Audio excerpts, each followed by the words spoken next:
you going?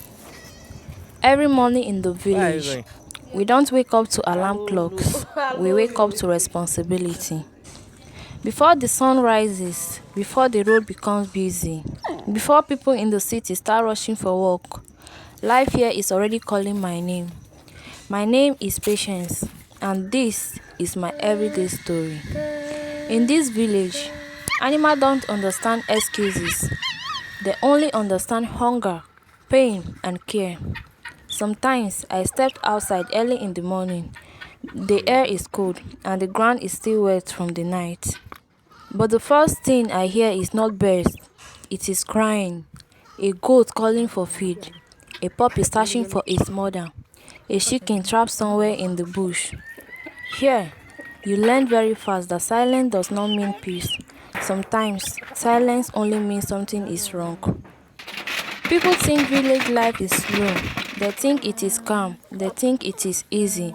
But survival does not announce itself. It hides inside small daily moments. I fetch water, not because I want to, but because life depends on it.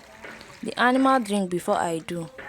I carry heavy buckets on my head and sometimes my arms feel weak. But I remember something. If I delay, they suffer. So I walk faster.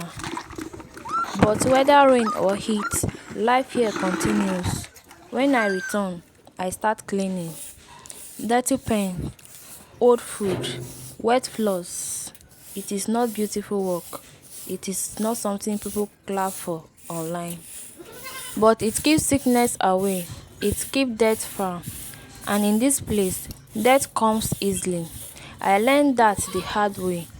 There was a time one of my puppies stopped eating. At first, I thought it was just tired. In the village, you learn not to panic too quickly because not every problem has money waiting to solve it. But that day, my heart told me something was wrong. The puppy became quiet, too quiet. Its body felt warm. Its eyes looked empty. I stood there and I realized something painful. There was no vet nearby. No fast solution, no hospital, no emergency room. Only me and a small life depending on what I know. That moment taught me something. In the village, you become strong not because you want to. You become strong because there is nobody else. I searched for simple treatment. I called people. I asked questions. I prayed and I waited. Waiting is the hardest part of survival because waiting feels like doing nothing, but inside, your heart is fighting. That puppy survived not because I was perfect, but because I refused to give up. And that is how every day looks here. Not big miracles, small victories. A chicken that lays again, a goat that starts eating after days of weakness, a puppy that stands again after lying down for too long. People who watch from far away see only clips. They see animals running. They see cooking videos. They see village food. They see smiling moments. They don't see the nights. They don't see the fear. They don't see the times I sit quietly and ask myself, how will I manage tomorrow? Sometimes food is not enough. Sometimes medicine is not enough. Sometimes energy is not enough. But hope is the only thing that does not finish easily. In the village, you learn to manage what you have. If you have beans, you cook beans. If you have yam, you add yam. If you have firewood, you use firewood. You don't wait for perfect conditions because perfect conditions never come. I cook not just to eat but to continue. I cook to have strength. I cook so I can still walk to the pen, so I can still lift water, so I can still carry small animals when they cannot move. Village life teaches your body one lesson. Rest later, survive first. Sometimes I feel tired, very tired. Not the type of tired that sleep can fix. The type of tired that enters your bone. The type that makes you sit down quietly and stare at nothing. But then a puppy runs towards me. A goat pushes my leg. A chicken jumps suddenly. And life reminds me, you are needed. Here, even small mistake can be dangerous. Leaving dirty water, forgetting to lock a pen, delaying treatment. One mistake can become a story you don't want to tell. I have seen it. I have lost animals before. And losing an animal in the village is not just losing money. It feels like losing effort, losing time, losing care, losing trust. Because they trusted you, and that hurts. But survival is not about avoiding pain forever. It is about continuing, even when pain teaches you. I remember one day, heavy rain started suddenly. The animals were still outside. The ground became slippery. The pens were flooding. I ran, not because I was brave, but because fear runs faster than comfort. Carried what I could. I pushed what I could. I shouted. I slipped. But somehow we made it inside. That day, I stood there, soaked in rain, and I laughed quietly. Not because it was funny, but because we survived again. In the village, survival does not come with loud celebration. It comes with deep breath. It comes with quiet relief. It comes with whispering, thank God. Sometimes I look at my hands. They are not soft.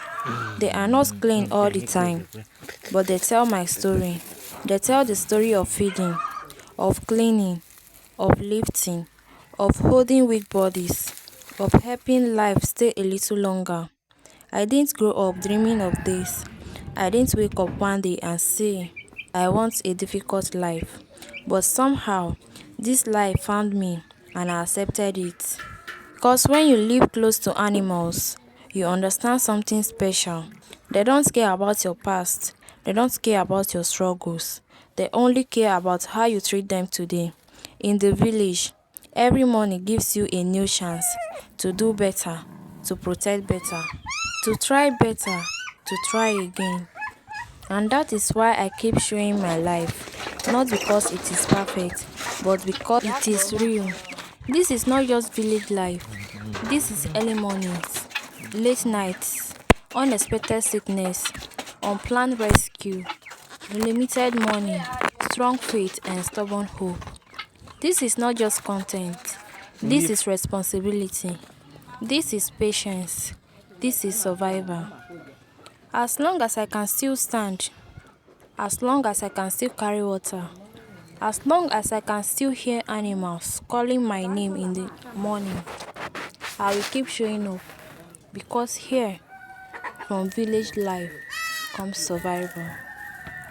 Maybe my life looks small to the world. A few animals, a few tools, but there, every life matters. Every breath matters. Every morning matters. This village taught me something school never taught me. That survival is not always loud. Sometimes it is very quiet. It is waking up when your body wants to sleep. It is cleaning when nobody is washing. It is helping when nobody will know. And even when I feel weak, I still choose to show up. Because somewhere inside this struggle is purpose. And maybe this story will remind someone watching that you don't need a perfect life to make impact. You only need a willing heart. If this story touched you, please like this video. It truly supports my work. Subscribe to PatCritters and stay with me on this village journey. Your support helps me continue caring for this animal and sharing real life, real struggle, and real survival. Thank you for watching.